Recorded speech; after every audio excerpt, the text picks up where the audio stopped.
na vida do dia a dia, quando você não mata a abelhinha, porque você entende que ela é polinizadora, e daí você entende o que significa ter polinizadores na cidade de São Paulo, você fala, gente, isso aqui é uma riqueza muito grande, que o pai não entendeu, mas a criança entende. Mas aí você tem que pôr muito foco para esse trabalho. E este trabalho, ele não traz um resultado nem um reconhecimento das famílias, porque é uma ignorância em relação a isso. Certo. Porque o foco ainda está... No vestibular. Num vestibular falidaço, né? Porque você bota como a educação brasileira tradicional, onde que ela fica no ranking? Surreal, né? Ou seja, precisa ter mudança, precisa ter força política para ter essa mudança no público e no privado também, entendeu? Sim. Eu vejo você falando com muita certeza, né? Eu lembro, há uns 2, 3 anos, quando eu coloquei a Alice Nagara lá, que eu fui numa reunião... Que até comentei no podcast com meu pai, que você estava falando sobre como que vocês iam desenvolver a metodologia do ensino fundamental. Ali ainda faltava para a Alice na época chegar lá, só que eu saí muito impressionado com, primeiro, a sua clareza e uma fala que dizia, nós precisamos fazer alguma coisa diferente porque nós estamos perdendo nossos jovens. Então, assim, já passou do tempo da gente mudar a forma de ensino, e aí aqui a gente está olhando para isso, estamos olhando para o Stanford, então assim, o que você quis dizer com estamos perdendo nossos jovens, que é algo grave, que é algo que não acontecia em 96, mas que hoje é presente, né? Por que é necessário mudar e qual é... Porque existe uma impressão de quem é leigo, com quem eu converso com os pais... de que meio que tá todo mundo perdido quando se pensa em educação. E você deu uma clareza que não era, que não estavam perdidos, que existiam isso, mas o que ia ser feito era uma tentativa ainda, né? Baseada nas certezas que você tem pela sua experiência. Como que isso está agora? Ai, tá assim? Lindo, maravilhoso, Pedro. Porém, dentro de um cenário pequeno mundial, nacional, nós ainda estamos perdendo os adolescentes. A gente tá perdendo adolescente, porque a gente tá perdendo adolescente não é de agora, já faz um tempo. Mas assim, não existe uma escola hoje que não diga que está olhando para o jovem na questão socioemocional. Para mim, qual que é o incômodo? Que você não faz isso no jovem, você faz isso na criança. E você faz isso no pai da criança.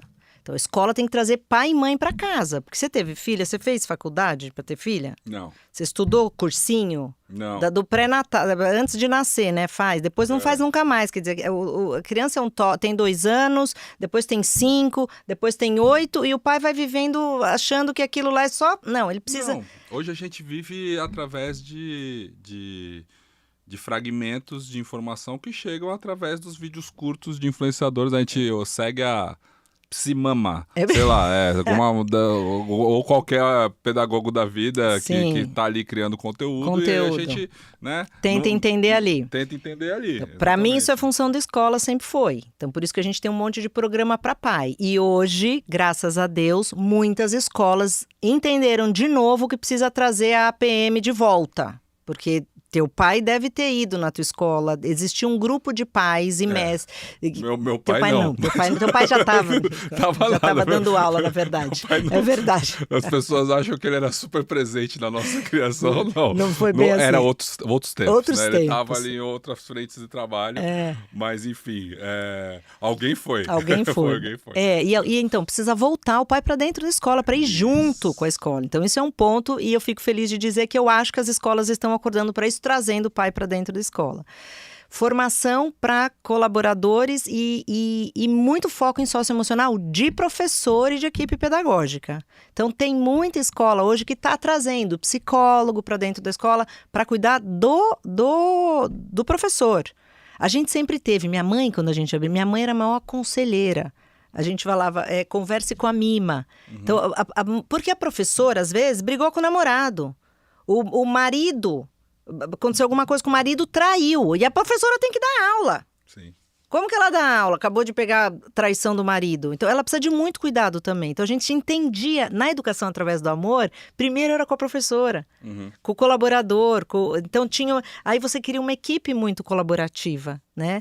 Isso é muito difícil, precisa ter muito investimento para isso. De tempo. E as pessoas falam, a pessoa não quer trabalhar, faltou porque tá não sei o que. Não, a pessoa que tá demonstrando uma coisa ruim, ela tá triste. Ela tá precisando de ajuda, então precisa ter isso. Mas as escolas estão abertas para isso hoje. Eu vejo um movimento muito grande de socioemocional, que é muito bem-vindo. Então, assim... É para tirar essa imagem que eventualmente vem até aqui nos comentários de que, não, porque na escola da minha filha é isso, na escola não sei o que lá, aquilo, isso acontece. Vocês estão falando aí de uma realidade muito longe, não sei o que lá. Não é. Existe um entendimento geral de que o socioemocional é importante. Então, assim, fundamental. Eu tenho uma raiva, já falei isso aqui várias vezes, de alguém que diz que se você pegar alguém da Idade Média, congelar e botar na Paulista, ele fica perdido. Mas se você botar numa sala de aula, ele vai se sentir exatamente igual, porque a escola não mudou.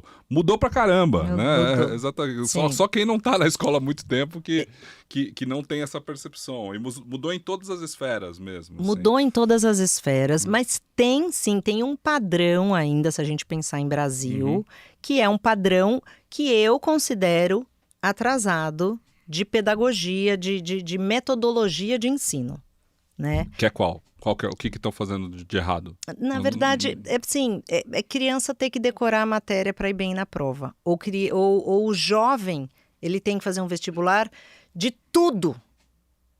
Cara, o cara não vai fazer tudo na vida, entendeu? E mesmo porque eles não terão só mais uma profissão, eles terão muitas. Então, assim, isso precisa mudar urgentemente. O ensino médio, você perguntou o que está dando certo na escola. Está dando certo o tutor, que é um acompanhamento, porque assim, isso são dados. Historicamente, a partir do 6º ano, que é o início da segunda fase do ensino fundamental, cai o número de alunos na escola, eles começam a sair da escola.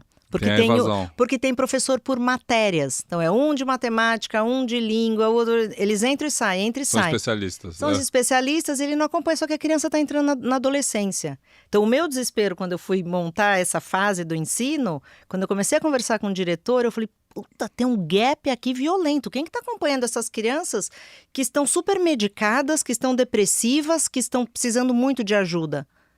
E que estão nas redes sociais e o pai não sabe, que está na Deep Web e o pai e a mãe não têm noção do que é Deep Web. E aí a gente trouxe essa figura, que é um tutor, que acompanha a criança nos 3 primeiros anos, fica 3 anos junto, para estar de olho, para ver se a gente consegue prevenir alguma coisa. Porque, de fato, remediar nós vamos, mas a gente quer ter um olhar... Então, assim, isso também, precisa olhar mais para o jovem, precisa estar mais junto do jovem. E o jovem, ele é nativo digital. E o pai não é. E só tem porcaria lá, cara. Só tem coisa errada, entendeu? Precisa falar sobre isso. Então, o que a educação poderia melhorar? Não é para falar de qualquer conteúdo. Você tem que falar conteúdo que o jovem quer falar sobre. E daí você puxa aquilo lá e faz ele... E aí você expande para tudo aquilo que ele precisa aprender. É simples. Trabalha por projetos. O jovem precisa empreender. Paulo Freire, né? Basicamente. Ele precisa fazer coisa, o jovem precisa protagonizar. A partir da realidade dele. A partir da realidade dele, resolvendo problemas reais, porque eles são super capazes. Agora, você põe o cara sentado para estudar, só estudar é muito pouco para o jovem, entendeu? A maioria das escolas está conseguindo fazer isso em uma aula, em outra aula. As escolas mais abertas, mais modernas, escolas do século XXI, elas estão trabalhando por projeto. Elas estão fazendo o que as grandes universidades estão fazendo.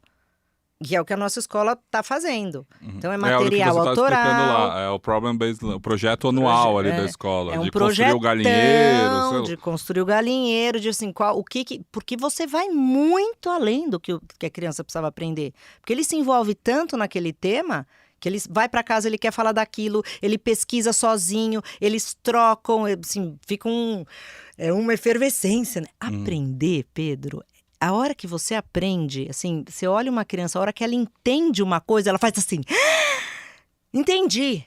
Isso é o que mantém o salário do professor baixo na série, porque é muito prazeroso. É muito prazeroso.